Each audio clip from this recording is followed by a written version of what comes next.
Magandang araw mga kapatid. Update muna tayo mula dito sa Villamor. Lumipad na nga si Pangulong Bongbong Marcos patungo sa India. Mananatili siya doon mula August 4 hanggang August 8. Una siyang pupunta sa New Delhi kung saan magkakaroon siya ng bilateral meeting kasama ang Prime Minister ng India na siya ring nag-imbita sa kanya para bumisita sa nasabing lugar. Magkakaroon din siya ng pulong kasama ang Pangulo nito at haharapin din niya ang business leaders sa New Delhi.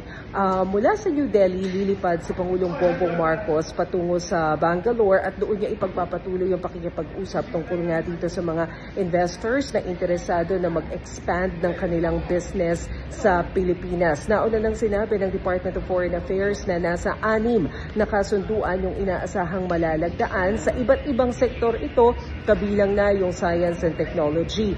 Sinabi rin ni PBBM na he is looking forward na mapalawak pa yung relasyon ng Pilipinas sa India, kabilang na dito yung larangan ng pharmaceutical. Sana makatulong yung pagbisita niya para kahit papaano mapababa pa yung presyo ng gamot dito sa Pilipinas. Of course, nariyan din yung maritime cooperation. Doon din sa Bangalore, inaasahan isasagawa yung pagharap ni Pangulong Bongbong Marcos sa Philippine delegation ng media para makapagbigay ng ulat kung ano nga ba yung naging resulta ng pagpupulong niya doon. Sa August 8, inaasahan naman na babalik na ng Pilipinas si Pangulong Bongbong Marcos. At yan muna ang pinakahuling balita mula dito sa Villamor. Ako po si Maricel Halili. Magandang araw.